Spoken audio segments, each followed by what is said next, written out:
जय श्री कृष्ण। आप सभी का मेरे YouTube चैनल में स्वागत है। आज मैं आप सभी को राजर्षि अम्बरीश के एकादशी व्रत निष्ठा की कथा सुनाने वाली हूँ, जो कि इस प्रकार है। राजा अम्बरीश ने एक बार अपनी पत्नी के साथ श्री कृष्ण को प्रसन्न करने के लिए वर्ष की सभी एकादशियों के व्रत का नियम पूर्वक पालन किया।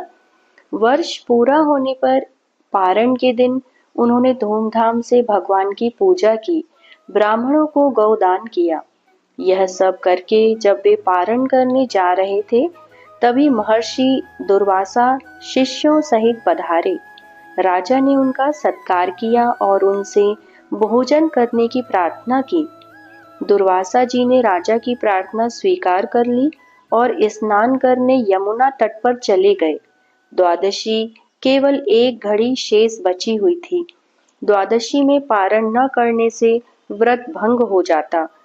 उधर अतिथि से पहले भोजन करना अनुचित था। ब्राह्मणों से व्यवस्था लेकर राजा ने भगवान के चरणोदक से पारण कर लिया और भोजन के लिए ऋषि की प्रतीक्षा करने लगे।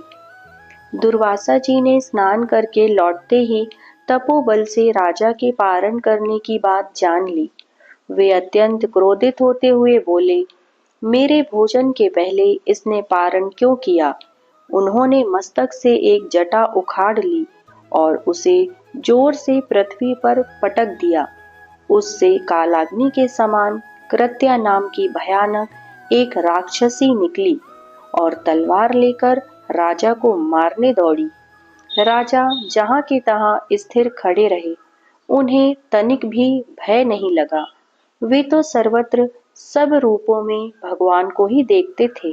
उन्होंने तो कृत्या में भी भगवान ही को देखा, परंतु भगवान का सुदर्शन चक्र, जो भगवान की आज्ञा से पहले से ही राजा की रक्षा में नियुक्त था, उसने पलक मारते कृत्या को भस्म कर दिया और दुर्वासा की ओर दौड़ा।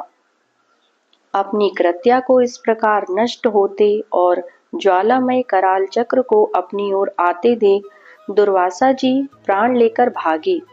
इंद्रादि लोकपाल तो उन्हें क्या शरण देते, स्वयं ब्रह्मा जी और शंकर जी ने भी आश्रय नहीं दिया। दया करके शिवजी ने उनको भगवान के ही पास जाने को कहा। अंत में वे वैकुंठ गए और भगवान विष्णु के चरणों पर गिर पड़े। दुर्वासा ने कहा, हे शरणागत वत्सल, हे ब्राह्मण देव, हे आर्त जन रक्षक, मेरी रक्षा कीजिए।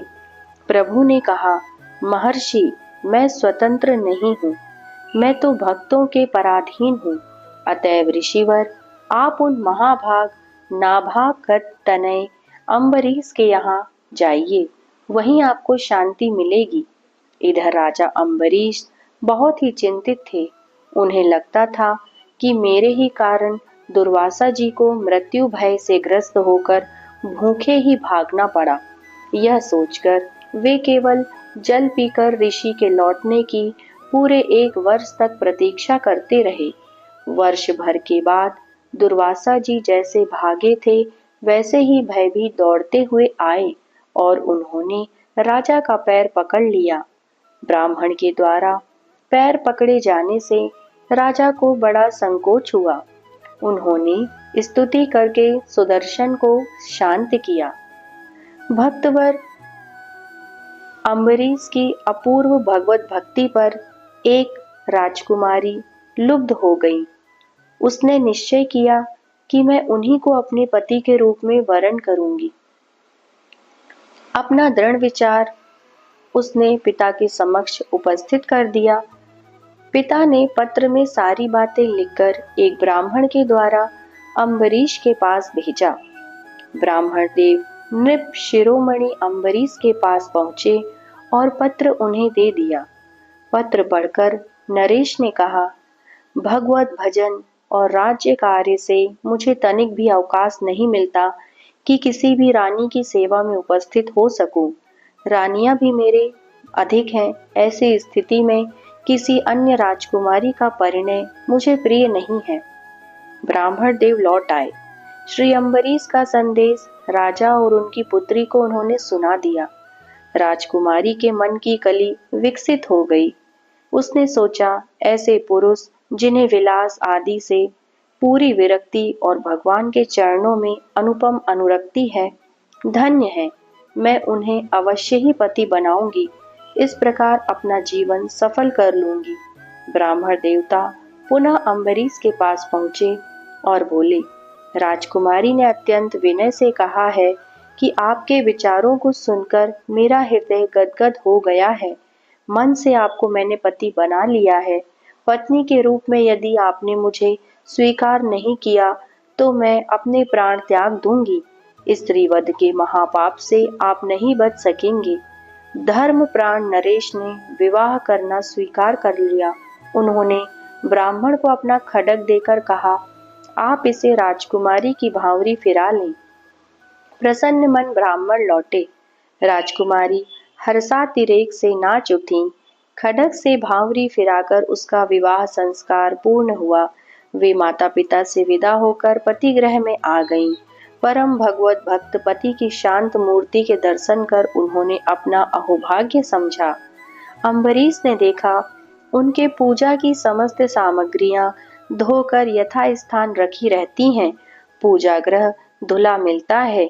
यह उन्हें अभीष्ट नहीं था, क्योंकि प्रभु सेवा का सारा कार्य वे स्वयं अपने ही हाथों करना उचित समझते थे और इसी में उन्हें प्रसन्नता मिलती थी। पता लगाने के लिए एक दिन रात्रि में वे पूजा घर में छिप गए।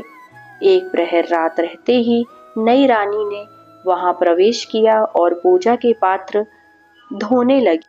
राजा का मन हो गया। उन्होंने कहा, यदि ऐसा ही करना, भगवान को अपने भवन में पधरा लो। रानी की उनकी प्रसन्नता की सीमा नहीं थी। भगवान उनके हारे।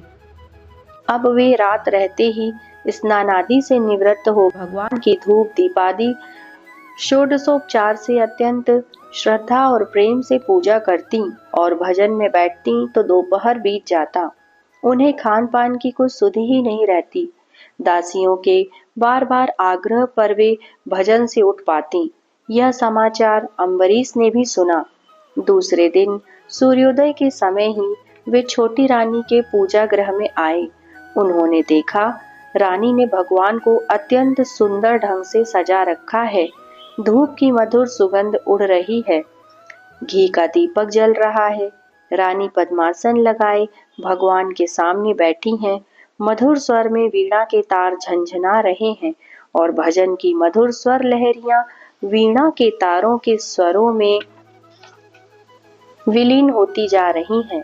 रानी की तन्मयता, सुंदर भजन, अद्वितीय प्रभु प्रेम अम्बरीश पीछे खड़े खड़े देख रहे थे। भजन समाप्त हुआ। शरीर की छाया देखकर रानी ने पीछे सिर घुमाया तो पतिदेव को देखा।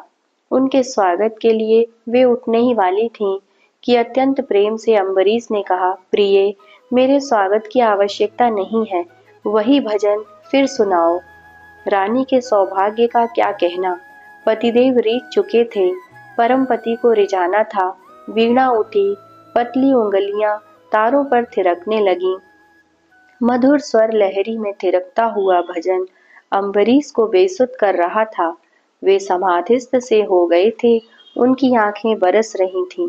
उस दिन से प्रतिदिन नियम पूर्वक भक्तवर अम्बरीश अपनी छोटी रानी के पास प्रातः काल ही आ जाते। भजन पूजन में कभी कभी दिन का दिन निकल जाता। वे रानी को अत्यंत प्यार करने लगे। भजन पूजन से राजा प्रसन्न होते हैं, यह सोचते ही अम्बरीश की समस्त रानियां खूब विधि और प्रेम से अपने अपने भवन में भगवान का विग्रह पधरा कर पूजन करने लगी। समस्त रानियां प्रभु के भजन में तल्लीन हो गईं। राजा की प्रसन्नता भगवत भजन में है, यह समाचार समस्त प्रजा में फैल गया। फिर क्या था, राज्य की समस्त प्रजा भगवान की भक्ति करने लगी। राजा रानी और समस्त प्रजा के प्राण भगवान बन गए। भगवान की कृपा सब पर बरसने लगी। धन्य है अम्बरीश और धन्य है उनकी भक्ति। जय श्री कृष्ण। आगे भी ऐसी भागवत कथाएं सुनने के लिए मेरे चैनल को सब्सक्राइब कीजिएगा और वीडियो को लाइक और शेयर भी कीजिए। धन्यवाद।